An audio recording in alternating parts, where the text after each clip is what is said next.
अर्थ दुर्गा कवच। ओम चंडिकाएं महर्षि मगने ने ब्रह्मा जी से पूछा, हे पितामह ब्रह्मा जी, इस जगत में तन गोपनीय तथा सब प्रकार से मनुष्यों की रक्षा करने वाला और जो अब तक अपने दूसरों को किसी से प्रकट नहीं किया, वैसा कोई उपाय मुझे बताइए। ब्रह्मा जी बोले, महामुने, ऐसा उपाय देवी का कवच है जो सबसे गोपनीय पवित्र तथा संपूर्ण प्राणियों का उपकार करने वाला। हे ब्राह्मण, उसे सुनिए।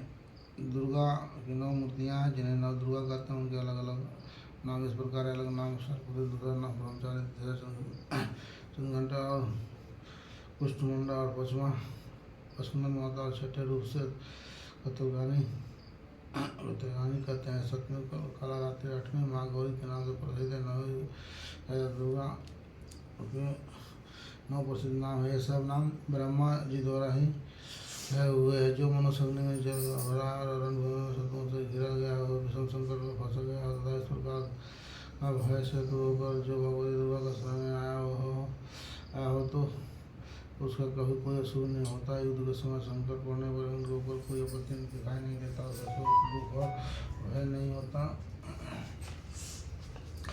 जिन्होंने भक्तिपूर्वक देवी का चिंतन किया उनका निश्चय उत्पन्न होता है। और देवेश्वरी जो तुम्हारा स्मरण करता है उनकी तुम निसंदेह रक्षा करती हो। चामुंडा देव प्रेत पर चढ़ी है। वरामी का वाहन भैंस है और इंद्री का वाहन हाथी है। वैष्णो देवी का गरुड़ है, यह आसन है। महेश्वरी और कमरी का वाहन मोर है। लक्ष्मी देवी का कमलासन पर स्थित है, हाथों में कमल लिए हुए। विश्वासनेश्वर देवी ने श्वेत रूप धारण कर रखा है।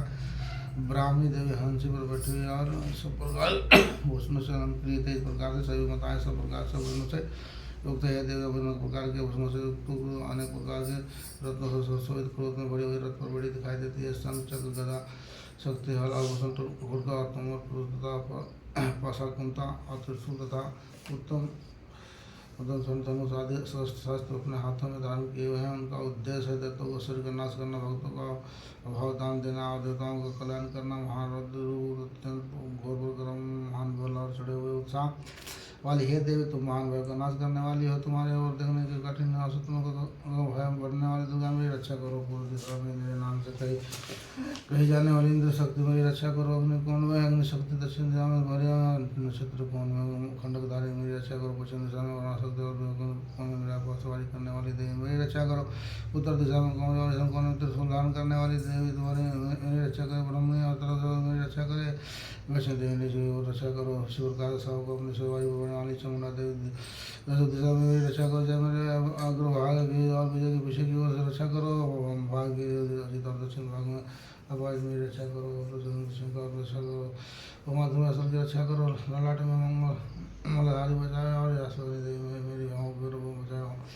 भाव के बीच में नेत्रा और नासिका की यम घंटा देवी रक्षा करे। दोनों मध्यम से भाग में संगनी और कानों में वास रक्षा करे। तो काल की देवी कालो तथा भगवती शंकरी कानों को रक्षा करे। नाचगा में सुगंध रूप ऊपर के होठों से सदा देवी रक्षा करे। नीचे के होठों में तथा जीव की सरस्वती रक्षा करे।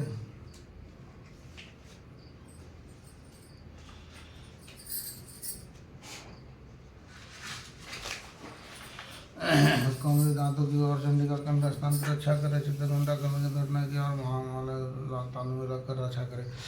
कमाशी कोठी और सर्वमंगला मेरी वाणी की रक्षा करे। भद्रकाली दाना में रक्षा करे। कंठ के बाहरी भाग नीलगिरी और कंठ की नाली को नलकोरी रक्षा करे। दोनों कंधों का कंगने और मेरे दोनों भुजाओं की रक्षा और धारणी करे। दोनों हाथों को दंडे और अंगुलियों की उनका रक्षा करे।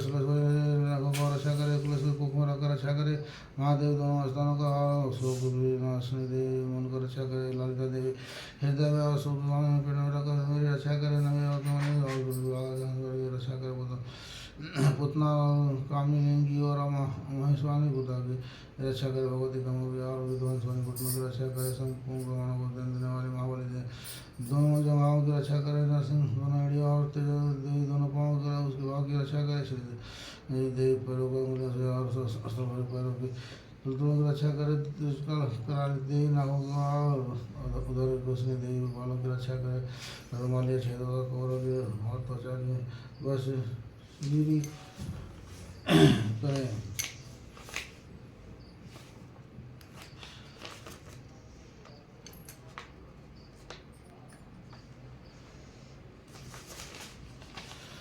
देवी रक्षा कर पड़ो देवी रक्त मजा भस्मा षटी अमर की रक्षा करे तो काल रात्रि पिता की मुकुट की रक्षा करे मूलाधार आदि पद्मासन पद्मावती को कप में चूर्ण नदी देवी स्थित होकर रक्षा करे नाग की तेजा ज्वालामुखी की रक्षा करे देवी समस्त शरीर में जहाँ जहाँ जोड़ है सब जोड़ों की रक्षा करे पुराने मेरे वीर की रक्षा करे शत्रु छाया की कथा धर्मदानी देवी में मेरे अहंकार मन और बुद्धि की रक्षा करे देव मेरे प्राण अपना अपने ज्ञान और पांच वायु की रक्षा करे कल्याण शोषण मेरे प्राण की रक्षा करे मुझे दिया बनाया रस रूप गंध अनुभव करते हो समय योग में देवी रक्षा करे तथा सत्वगुण राजोगुण और तमोगुण की रक्षा तथा सत्यनारायण देवी करे वरामी आयु की रक्षा करे तथा वैष्णव धर्म की रक्षा करे संगम देवी यश कृति लक्ष्मी धन और विद्या की रक्षा करे इंद्राणी आप मेरे पुत्र की रक्षा करे चंडिका आप मेरे ससुर की रक्षा करे महालक्ष्मी मेरे पुत्रों की रक्षा करे और भय मेरी पत्नी की रक्षा करे मेरे रास्ते शुभ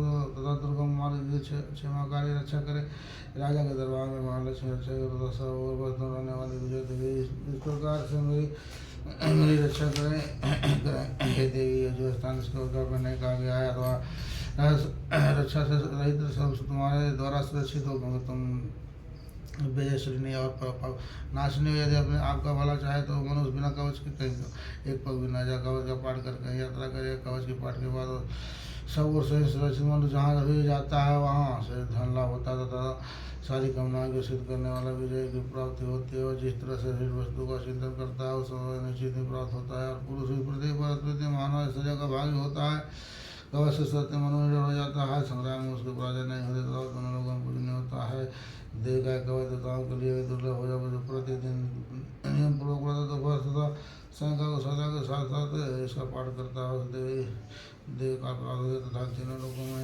अपराध होता है काल में सभी तक वर्षों तक जीवित रहता है रुदा से कोठी आदि उसकी संपूर्ण नष्ट हो जाती है तब जल ये तो भी सभी प्रकार के भी दूर हो जाते हैं उनका कोई असर नहीं होता इस पृथ्वी पर मरण मोहना आदि जितने जितने विचारक प्रयोग होते हैं तो इस प्रकार के जितने भी मंत्र होते हैं सब कवच के हृदय में धारण करने पर मनुष्य को देखते हैं नष्ट हो जाते हैं पृथ्वी का नजर वाले आकाश आदि जल से प्रकट होने वाली उपदेश मात्र से होने वाले खुद आदि अपने जन्म के साथ प्रकट होने वाले देवता कुल देवता मानव देवता कलवाला आदि निर्जांग सांग ने राशि वचन विचारने वाला अत्यंत बलवादी भयानक चुड़ैल के भूत पिशाच यश गंधर्व राजा तथा विताल कृष्णमंडा और आदि नष्ट करने वाला देवता ही हृदय में कवच धारण किए रहने पर मनुष्य को देखते हैं भाग जाते हैं कविधारी पुरुष में सम्मान उन्नति को प्राप्ति होती है कवच मनुष्य को तेज को बढ़ाने वाला अंत उत्तम कवच पाठ करने वाला पुरुष अपने की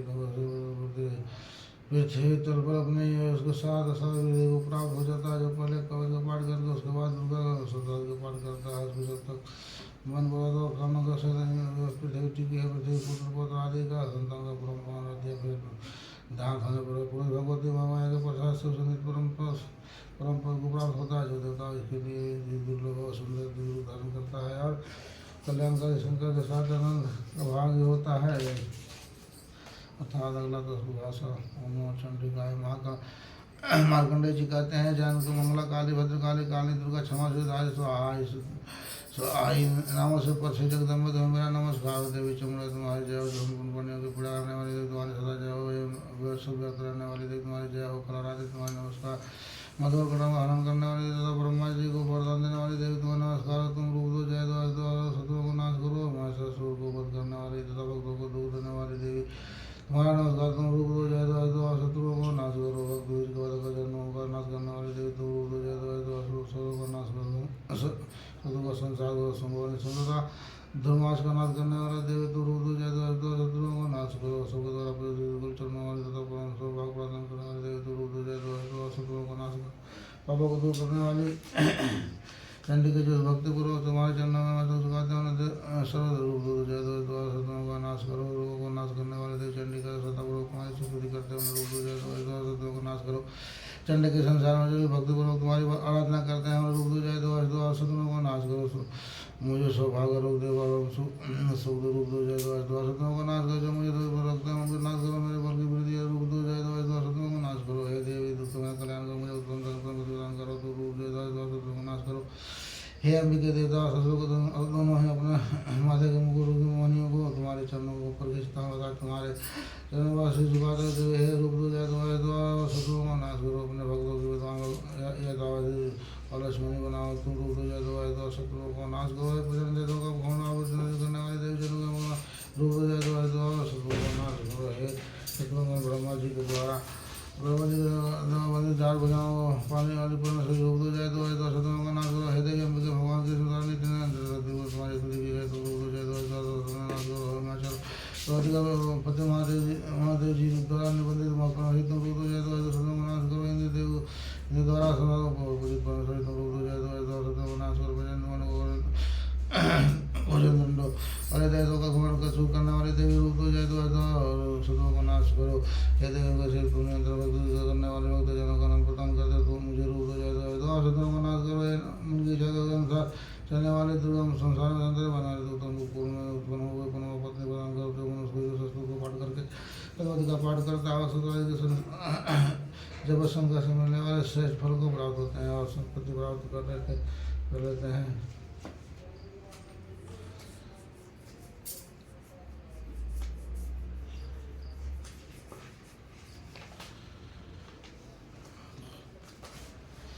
मार्कंडेय जी कहते हैं विशुद्ध ज्ञान के जिनके शरीर के तीनों वेदों को जिनको तीनों दिवस सच्चु है जो सुप्राप्ति के हेतु तथा आपके अर्धचरण मुकुट धारण करते हैं तथा भगवान शिव को नमस्कार मंत्रों को जो अभिलिख अर्थात मंत्रों के सीधे में विधि में बाधा उपस्थित ज्ञान सब रूपी विकल्प को जो निर्णय करने वाला हो उसको संपूर्ण रूप से जानना समझना चाहिए। यदि अस्पताल के अतिरिक्त अन्य को जाप में ही जो लग रहा था वही कल्याणकारी भाग्य होता है उसको भी उसका आदि होते हैं प्राप्ति होती है तथा जो दूसरे देव का स्तुति करते हैं उनकी स्तुति मात्र से देव सिद्ध हो जाते हैं उन्हें अपनी कार्य सिद्धि के लिए मंत्र शब्दान किसी साधन नहीं रहते बिना जब होंगे उसका आदि आदि को कम सिद्ध हो जाता है सिद्धियाँ बिना पुरुषों के प्राप्त होता है जाने शंका से इस संघ को कील दिया लोग शंका को समान अनेक भगवान और चंडिका इस तत्व को गुप्त कर दिया है। इसके पाठ के सभी नाम समर्थ होने वाली पुण्य प्राप्ति होती है। यंत्र में को जाप करने वाला पुरुष यदि इस जाप का अंतर कर लेता है तो वही रूप से काम का भाग्य होता है। इसमें नाम अगर सुंदर नहीं है जो साधक के चतुर्थी अथवा अष्टमी के मांग में भगवती की सेवा में अपना संपत्ति कर देता है फिर प्रसाद रूप से ग्रहण कर रहा है उसी भगवान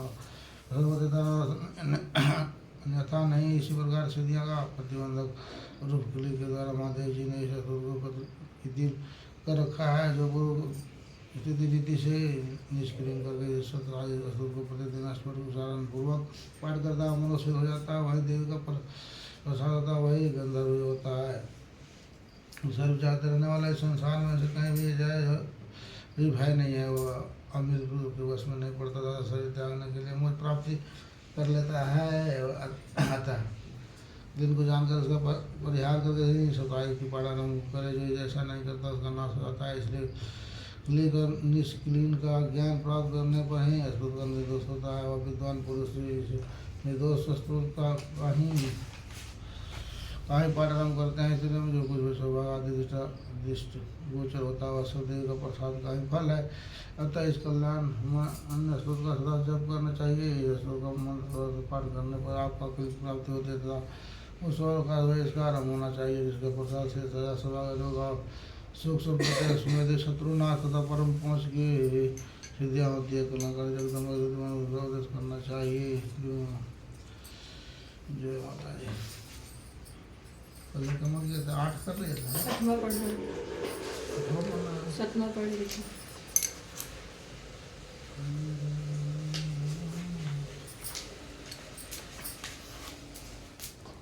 11 पढ़ रहे हैं 8वां पढ़ना आसान चला गया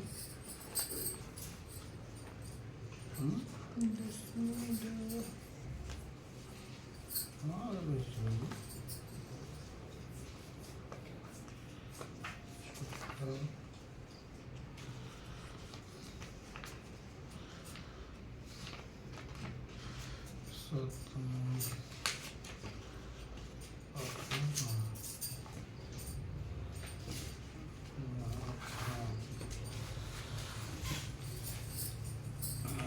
नाटक 8वां भाग। दुर्गाय नमः। 8वां अध्याय। रक्त बीज का वध। ध्यान में मैं अनिमा आदि के सिदिया युक्त किरणों से घिरी हुई भवानी का ध्यान करता हूँ। उनके शरीर का रंग लाल है, नेत्रों के कारण लहर रही है तथा हाथों में मुसवान और धनुष शोभ पाते हैं। ऋषि बोले, चंड और मुंड नामक दैत्यों को मारे जाने तथा बहुत सी सेना को सहार हो जाने पर दैत्यों राजा का तावे शुभ के मन में बहुत क्रोध पैदा हुआ। उसने दैत्यों की संपूर्ण सेना के युद्ध के लिए प्रस्थान कर आदेश दिया और बोला, आज उदय युद्ध नाम के 86 दैत्य सेनापति अपने सेनाओं को शायद युद्ध के लिए कूच करेंगे और कम्बू नाम वाले दैत्यों को 84 सेनाएं अपनी अपनी सेनाओं से घिरे हुए यात्रा करें। 50 कोटि वीर कुल के 100 धर्म पूर्ण असुर सेनापति मेरी आज्ञा से सेना सहित प्रस्थान करें। कलक धर मोर और कलक राय के लिए चारों मेरी आज्ञा से तुरंत प्रस्थान करें। भयानक शासन करने वाला यशुराज शुभ इस प्रकार आज्ञा दे शत्रु बड़ी बड़ी सेनाओं के साथ युद्ध के लिए प्रस्तुत हुआ। उसके अत्यंत भयंकर सेना को आती देख चंडिका ने अपने धनुष का टंकार से पृथ्वी और आकाश के बीच भंग गुंजा दिया। राजन तंद्रा देवी के सिर में बड़े जोर से दहाड़ा आरंभ किया। फिर अंबिका ने घंटे की आवाज़ से ध्वनि की और अधिक बढ़ा दिया। धनुष की टंकार, सिंह की दहाड़ और घंटे की ध्वनि से संपूर्ण दिशाएं गूंज उठी। उसी भयंकर शब्द से काली ने अपने विकराल मुख को और बढ़ा लिया तथा इस प्रकार वे विजयनी हुई। उस तुमुल घोष को सुनकर दैत्यों के सेनाओं ने चारों ओर से आकर चंडिका देवी, सिंह तथा काली देवी का क्रोधपूर्वक घेर लिया। राजन, इसी बीच में असुरों के विनाश तथा देवताओं को अभ्युदय के लिए ब्रह्मा, शिव और के इंद्र आदि देवी की शक्तियाँ जो अत्यंत प्रक्रम और बल समान थी, उनके शरीर से निकलकर उन्हीं के रूप में चंडिका देवी के पास गई। जिस देवता का जैसा रूप वैसा ही वेशभूषा और जैसे सवारी है, ठीक वैसे ही साधनों के समान हो शक्ति के असुरों में वृद्धा करने लिए आई। सबसे पहले हंस युक्त विमान पर बैठी हुई अक्षय सूत्र और कमंडल से शोभान ब्रह्मा भी शक्ति का प्रतीत हुए, जिसे ब्रह्मणि कहते हैं। महादेव जी के शक्ति गुरुड़ के हाथों में श्रेष्ठ त्रिशूल धारण किए महान नाग और कंगना पहने मस्तक में विभूति हो वहाँ पहुँची। हृदयाजी की शक्ति रूप जगदम्बा उन्हीं का रूप धारण किया और श्रेष्ठ मयूर और विद्यमान के हाथ में शक्ति लिए दैत्यों से युद्ध करने के लिए आई। इसी प्रकार भगवान विष्णु की शक्ति गरुड़ का अवरूढ़ हो शंख चक्र गदा और शंकर धनुष तथा खंडक धारण के आई। अनुपम रूप धारण करने वाली श्री हरि की शक्ति का शरीर धारण करके वहाँ उपस्थित है। नरसिंह शक्ति नृसिंह शरीर धारण करके वहाँ आई। उसकी गर्दन के बल के झटके से आकाश के तारे बिखरते थे। इसी प्रकार इंद्र की शक्तियाँ ब्रज हाथ में साधे गजराज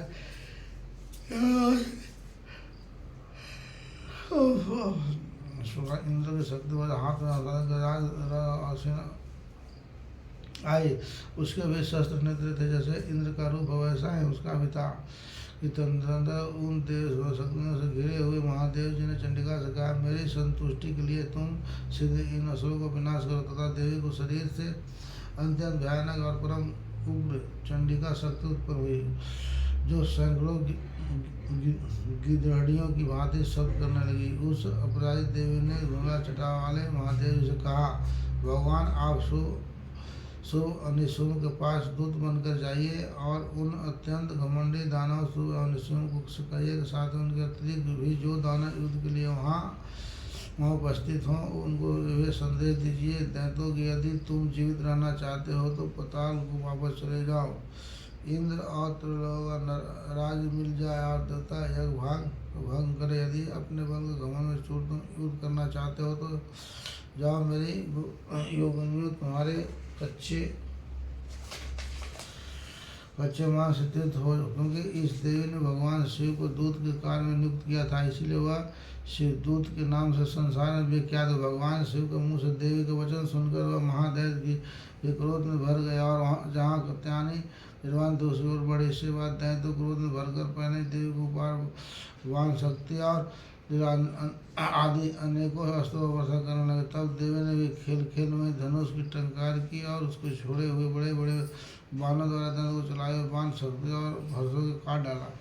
फिर काली उनके आगे होकर शत्रुओं को शूल प्रहार से विद्वान करने लगा। खंडों से उनका कछुआ कूद निकली और रोज अस्त्र में विचारने लगी। बनमनी हुई जिस और जाती उसी ओर अपने कमंडलूल का जल छिड़ककर शत्रुओं को पूजा और प्रक्रम को नष्ट कर देती थी। वैश्वा ने तो सूर तथा वैष्णव ने चक्र और अत्यंत क्रोध से भरा हुआ कुमार तथा शक्ति ने दैत्यों का संसार आरम्भ कर दिया। इन शक्तियों को प्रहार सैकड़ों दैत्यानों और धारा बताते हुए धराशायी हो गया। बराबर शक्ति ने कितनों को अपने सुकुन कुमार से नष्ट किया। दाड़ों के अंदर में भाग से कितनी की छाती फाड़ डाली, कितनी की दैत्यों को चक्र चोट से विदीर्ण हो गए। ऐसे नरसिंह को भी दूसरे महादेव दैत्यों को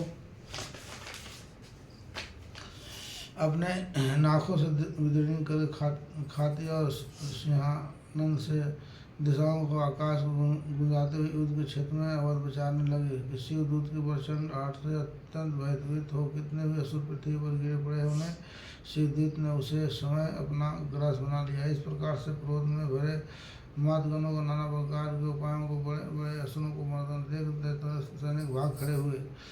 मात्र गणों से पीड़ित दैत्यों का युद्ध से भागते देव रक्तबीज नाम का महादेव कुपित को युद्ध के लिए आगे बढ़ाए। उसके शरीर से जब रक्त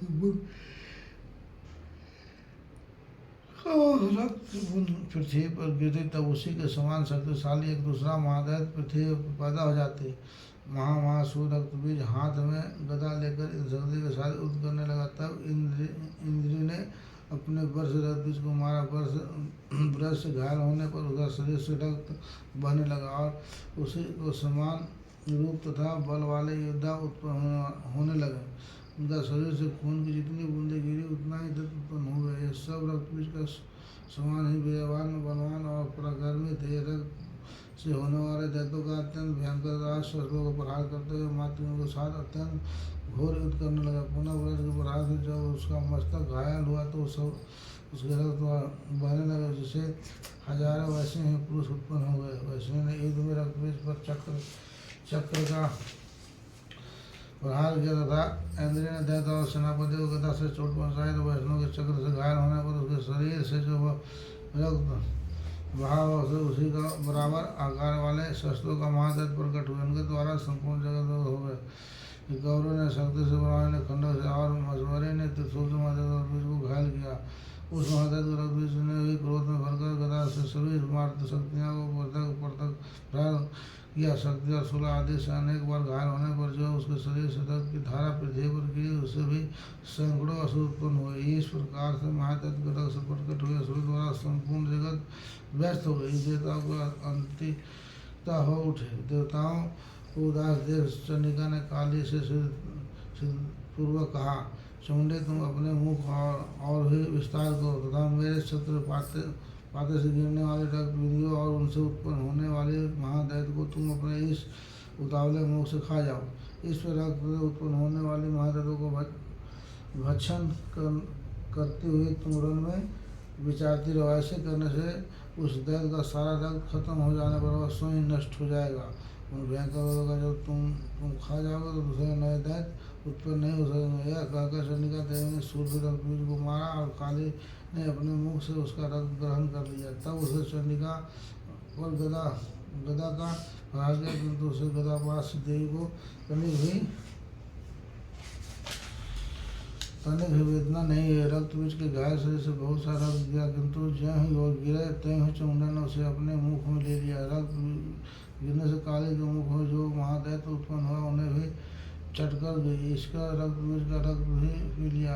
महादेव ने रक्तबीज को जिसका रक्त चमुंडा ने पी लिया था ओरज ब्राह्मण खंडक तथा आदि से बांट डाला। राजन इस प्रकार शत्रु समुदाय से घायल और रक्तहीन हुआ महादैत्य रक्त पृथ्वी पर गिर पड़ा।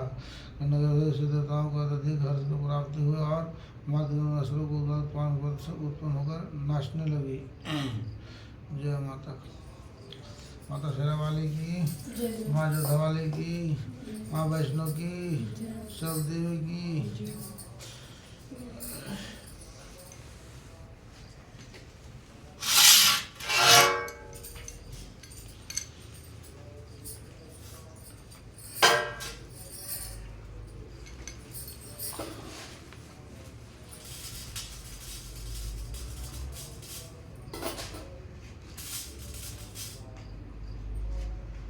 करूं? हाँ? अब माला पढ़ लो। क्षमा याचना। परवेशी मेरे द्वारा रात दिन सतों का अपराध होते हैं, मेरा दास है ऐसा समझ के मेरे उन अपराधों को तुम कृपा पूर्वक क्षमा करो। मैं धुआं नहीं जानता, विसर्जन करना नहीं जानता तथा पूजन करने का ढंग भी नहीं जानता, क्षमा करो देवी सुरेश्वरी। मैंने जो मंत्रहीन क्रियाहीन और भक्तिहीन पूजन किया है सब आपकी कृपा से पूर्ण हो जाए, तब मैं अपराधी हूँ, किंतु तुम्हारी शरण में आया हूँ। इस समय दया का पात्र हूँ, जैसे चाहो करो देवी परमेश्वरी। अज्ञान से भूल से तो अत्यधिक धारा से होने के कारण जो नित्य अधिकतर कह दिए वह से क्षमा करो और प्रसन्न हो। सत्यानंद स्वरूप भुवनेश्वरी जगन्माता भुवन तुम सुप्रेम प्रयोग मेरी पूजा स्वीकार करो और मुझे पर प्रसन्न करो।